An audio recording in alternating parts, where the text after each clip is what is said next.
Yo, it's your friend Dinner Dog. So, Bounty Hunter is a unique preset that's only available currently on the Long Library Discord. And in this video, we're going to give you all the facts about it. So, we're going to start off with just like, hey, what's changed, what's the gimmick, etc. And then give you some insights around a few different enemy placements that we're going to need to know about, and also how drop rates work. So, let's just get into it here. So, the whole gimmick here, right, is if you've played or seen the Sorrow series of games, the handheld Castlevanias, and like you kill an enemy and you take its soul, right? That's kind of what's going on here, at least taking inspiration from it.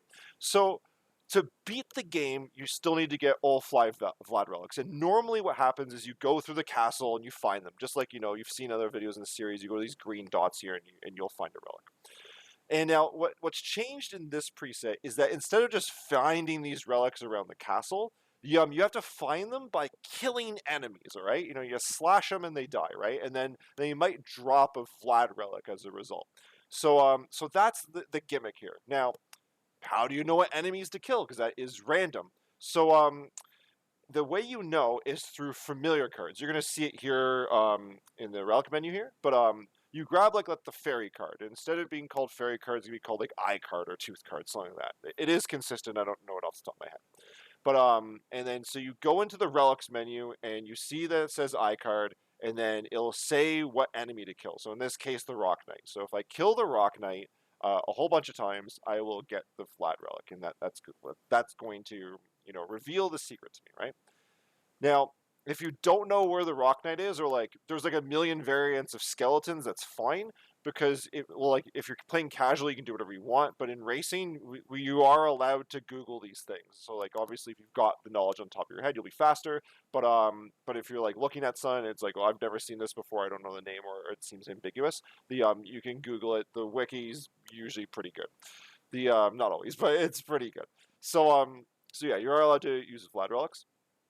The so the order is, or the typical intended order is, you find a familiar card. The familiar card tells you who to kill. You go to kill that enemy, and the enemy's rare drop has been replaced with the Vlad. The All of the enemies who give Vlads have the same drop rates. That's been fixed, and I'll go into that in the next slide what that looks like. So you don't need to worry about like, oh, this is like a 1 in 200 chance. That's not the case. It's always consistent with the enemies who are dropping the Vlad relics. So the thing is though is that you don't actually need the familiar card to get the Vlad, and that happens in two ways. The first is you just kill the enemy randomly, and it just randomly just drops you a Vlad. That's très bien, especially if you're in a race. Or if you're just playing casually, it's a happy surprise. Otherwise, what you can also do is you can get the familiar card, and get the information from it, and then you could do a save split and split it away if you want to. We'll talk about save splitting later on in this series, but for veterans, you know what I'm talking about here. The other thing that's helpful here is that you also start with the fairy scroll. So that's the relic that tells you what people's names are when you punch them in the face or hit them in some manner. So you'll know right away, like, oh, this is the right enemy. Like, I can confirm it by hitting them, right?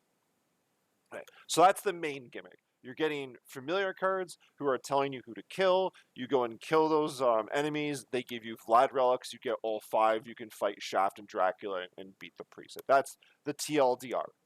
So there's a lot more that changes with this, so it's fairly unique. So to help you out, you're going to start with consistent starting equipment, and death isn't here. Like when you go into the room that death usually steals your equipment, it's just not there anymore. So you're going to be able to start with this consistently. So the first is the Alucard set, and the real purpose here is that it's giving you plus 30 luck. It doesn't actually make a huge difference, but and we'll get into why that is in a second. But it is there for you. You're going to start with that equipment. You're going to get the Alucard status, and you'll get an additional 30 luck. You also start with a single Ring of Arcana, which gives you better drop rates, and like even for like non-rare drops, it's still good. But for us, we want the rare drop, and it's going to increase our odds significantly, which we'll take a look at in a bit. You get Twilight Cloak for some reason. It gives you 10 Constitution, which is great because it's going to give you more defense. Alucard doesn't really give you great defense at all. For a couple of reasons, survivability is very important in this preset. You also get the Dragon Helm, which gives you a bit more attack, which is great because Alucard doesn't give you like anything. And reduces enemy defense. Most enemies don't have defense that matters at all, but there are a few where it does, so that can be helpful throughout the run. The and again gives you a bit of defense in of itself as well, so that's it's very helpful. In the prologue, the reward you get for entering the fight with Richter against Dracula with 41 hearts is always a library card. So you're going to have access to a library card immediately as long as you meet that requirement. And then the other reward you get for reducing your heart count to 0 is randomized. It could be another library card, but it could be other things as well. Your starting luck is set to 99, and that's what I meant by the Alucard equipment not really mattering as much, because your base luck is very high. So having an extra 30 is nice, but it's not the end of the world. So you can comfortably switch off of the Alucard equipment when you need to, or if you really want to maximize your rates, then you can hold it on, especially if you're in a good place, like the enemy you're killing is fairly easy, or you have other equipment that's boosting your stats.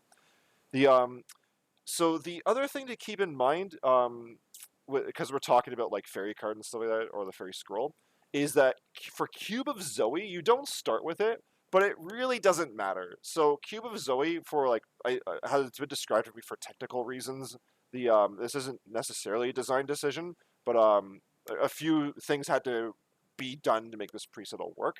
It's really limited to small candles or small hearts coming out of candles, so you can still get a drop of a sub weapon through Axe Knights, and that's still randomized. But your candles aren't going to give you anything else. So like except for small hearts, with one exception that I've found, it's kind of like Gem Farmer. Like nothing's perfect, right?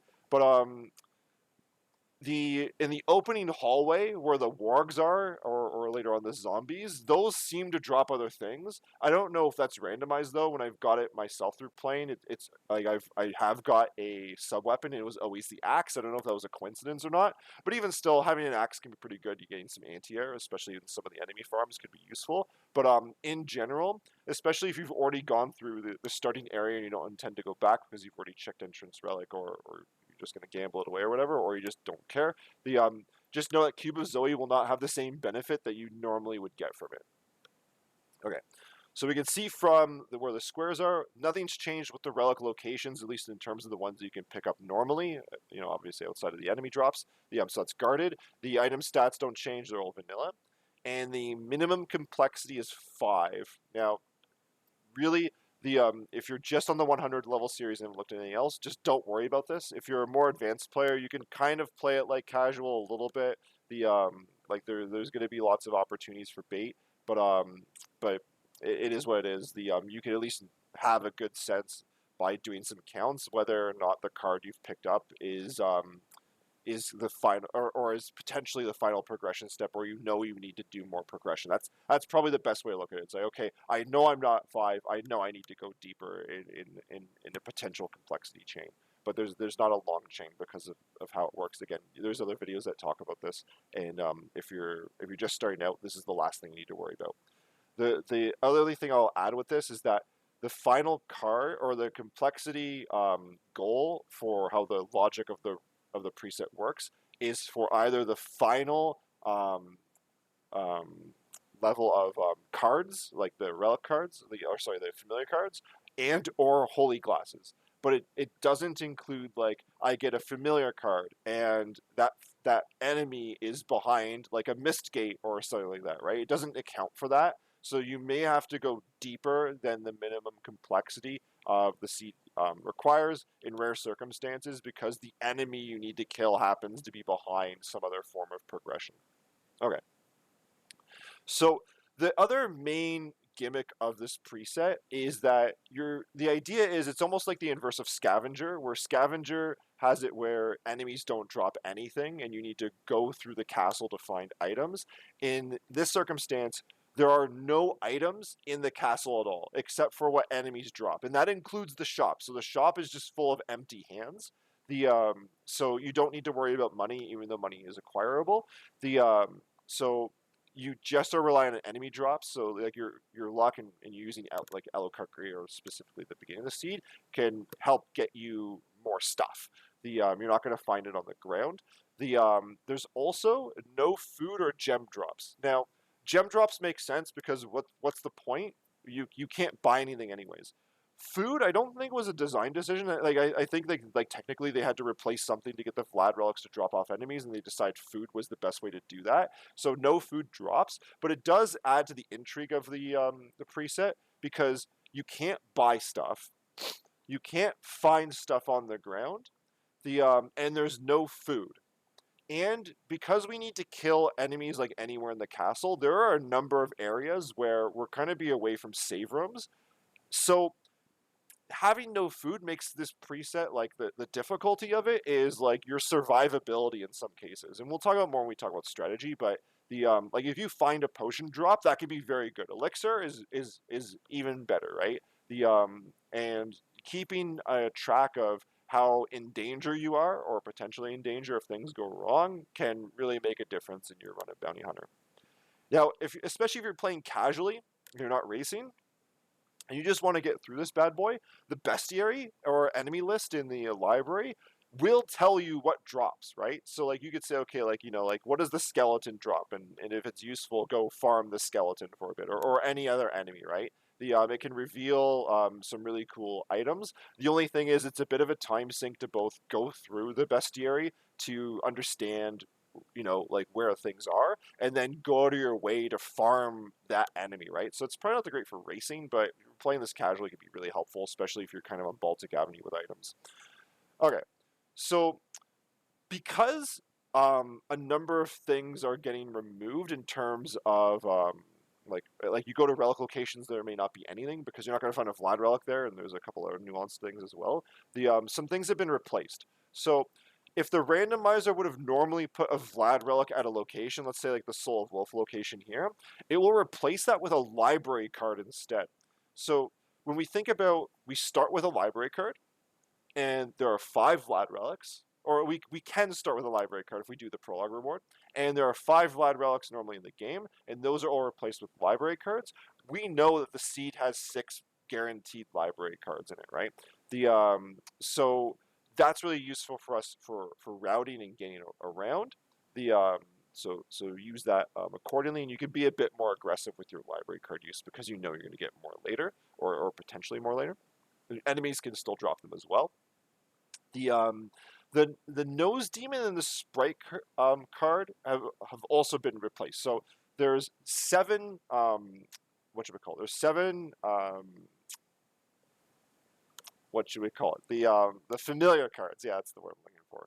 There's 7 in the game, but we only need 5, right? So they took the opportunity to turn the other 2 into other things. So where you would normally find Nose Demon card, like wherever that would be randomized in the seed, that gets replaced with a Ring of Arcana. So you've actually got 2 of them guaranteed in the seed. You start with one and you can find another one, which is great for us farming. And then Sprite card was replaced with Ring of Varda, which is really, really powerful, right? But the thing to keep in mind is the luck boost is only 5, right? So if you're trying to maximize your percentage, the Ring of Varda isn't great. It might be good for your kill speed, right? Like so it might even be better than Arcana overall. Like increasing the number of lottery tickets you have in the lottery. Even though the percentage is lower, but it's up to yourself. But generally speaking, if you don't use Varda thinking it's giving you plus 30 to luck because it's only giving you 5. There's also a new mechanic that comes up in a few of these unique presets, and it's called the reverse library card. And you see I've pointed out here. So if you have access to the second castle in so much that you've saved Richter already, all right? It's not good enough to just have the holy glasses. You must have saved Richter. Then at any time you use a library card, if you hold down while you're using it, and I kind of just use it through the whole animation. I don't know how long you gotta hold it, but I just hold down the whole time. You will go to the reverse library, right? Which can be really, really useful, especially if what you need to farm in terms of an enemy is in the library or just for general routing purposes, which we'll talk about routing in a video. But but it's a big deal. So you got to know it exists. And you just hold down when using a library card. It's not a different item; it's the same one. The the first castle demon card location is always open by default. You can see that opened in yellow here. And the reason behind that is because like there could be I mean there is like Venus weeds and some other things over there. They didn't want to have to gate you to, like finding those enemies in the second castle, so it's always open by default. You don't need the demon card to open that bad boy up. The and when you do kill an enemy, let's say the Venus weed, right? What happens is when the game is going to give you the Vlad relic, it essentially locates where Alucard is on the screen and spawns the relic on top of Alucard, specifically in Alucard's upper body. So we need to take two things into account there. The first is if you're crouching, the relic will come above your head, right? Which is fine. You just stand up, you get the relic. It's great. But when you're using transformations, it won't spawn right on the transformation. Like if you're a wolf or bat, and I think you can't pick up relics as mist, but I could be wrong. But you wouldn't be going that fast anyways. But you need to keep that in mind because you could be like zooming around the castle with wolf or bat, and then actually get the relic to drop, and you may not notice it, right? So you got to keep your eye out. All right. So lots here, right? Lots of nuance and stuff and things that are changing. But I wanted to provide also, so here it is. Okay. If I've missed anything, it'll be in the comments, and add some other stuff if you'd like it as well in the comments yourself. Okay, but it's not strategy. We're going to talk about strategy later. Anyways, so let's talk about some specific enemy kills. So knowing that we have to kill enemies to get Vlad relics, there's a few nuanced enemies that may ruin your day if you don't understand how they work. And believe me, I didn't either. Like these things are very rare. So the first idea, and this applies practically to all enemies if they can do this, but sometimes enemies can move through solid objects. Think about like the books in the library, or the crows in the cathedral area, right? And they can like fly through the walls, or the bells and stuff like that. If you kill them while they're in a solid object, they won't drop anything, right? And that's not bounty hunter specific. That's also true in the randomizer. Like you'll usually see that with the books in the library. You're trying to get some money, but like if you downward slash onto a book that's coming through the floor, money won't pop up through the floor. Like it doesn't have like a clipping thing. It just won't spawn anything. So be mindful of that. And then there are these two enemies. So the bone arc here, it's like three enemies in one, and you're trying to kill the skull here. The priests don't matter. I don't know off the top of my head if you kill a priest and then kill the top head if it matters or not. But for me, I've just been I kill the big skull that's on the platter here, and you're good to go. And the one that's probably the most annoying for a couple reasons is the Ouroboros. First, because it has an awkward name, but secondly, I don't know. I've never heard of an Ouroboros before this. It's probably some fantasy thing I don't know about. But you need to kill the skull, not the rider. All right, and you can't kill the rest of this here. It doesn't have a hitbox. So there's a good way to confirm this too. So if you were to kill the rider, what happens is that the Ouroboros becomes your friend. Yo, it loves you. It's hearts, right? And it will turn from this like gray like bones into something a bit more golden, and it will fly around the room and actually help you. Which is kind of cool, although it only helps you in the one room, so it's very limited. But if you kill the enemy without killing the rider, then the bones break apart and it doesn't turn into this golden thing, all right? So you need to be very specific to kill the head. What I like to do is get in front of the thing, and as it's coming towards me, I'm jump slashing it, and when it gets too close, and then my sword would my next swing would hit the rider as well, I just backdash, right? So I'm still facing the enemy, instead of going back and then turning around to face them again, and I'm gaining the space I need to hit the skull. So that's how that bad boy works there. And then the last one with this enemy is you can see the enemy exists in the reverse entrance, very close to like over here would be the literal reverse entrance, or the entryway where the drawbridge and stuff is. But beside that room, there's a very similar enemy You can tell it's different because it doesn't have like the horn and stuff. But if you need to kill Ouroboros and you just go into this room to the left here and you keep killing the equivalent enemy, you're gonna be there forever, right? And I've had that happen in a race. I'm an idiot. I didn't know, right? But you want to kill the or you want to kill the actual Ouroboros, which is in this much more difficult room to the right. You can tell there's a bit of a difference with like the curtains and stuff. And you'll see the name with the fairy scroll say Ouroboros. If you see Dragon Rider, that's the wrong one. All right. So and again, there might be some more enemies, but these are the ones I'm aware of. Again, hit it up in the comments if there are other ones, etc. Right? And again, in terms of strategy to killing these things, we'll talk about that in other videos. But we're gonna end off with the drop rates, right? So just to recap, if an enemy is going to drop a Vlad, their rare drop is replaced. And it's not and the rate in which it will provide that rare drop is not the enemy's normal rare drop rate. It's they all have the same rate and it's consistent through every run. So we can see those rates here. The first thing to keep in mind is that an Arcana is generally more valuable than anything you can equip for luck purposes, all right? It just really raises the rate, all right? And you can see that here. So if we just have 99 luck, then we're going to have about a 3.5 chance or a 1 in 27 to kill the or to get the drop, all right? And then we can make that even more with equipping the Alucard gear, which gives you a baseline of 129. Again, this will go up as you level up the game. If you've got one Arcana and just 99 luck, then you've got a 6% chance. Two Arcanas gives you a 9% chance. Alucard gear and one Arcana is 7.5. So you can see like the adding, in this case, the Alucard is giving you like a 1.5% boost, and then Alucard plus two Arcanas is even better at 11%. And you could raise this even further if you want with like luck potions and stuff like that, but like it doesn't make a big difference. If you do want to look at breakpoints and all sorts of other things, there's this website which I'm going to include in the description, and so the rates have been tinkered with to make the preset like fun. Like there's a balance between how much we want people to grind an enemy and also just not getting the relic for free. Like to avoid people just like getting like the quote unquote final relic very easily all the time, just a chance. So it's a difficult balancing act, right?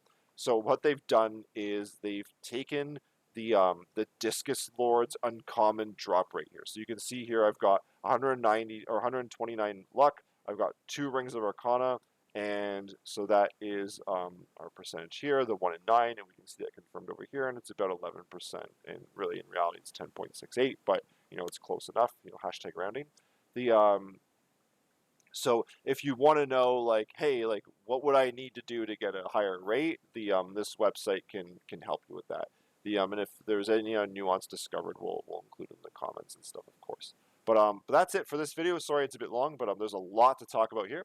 And yeah, happy hunting as you go through the castle, and we'll have more videos in the future around like strategies and some other things to optimize your run, especially for racing.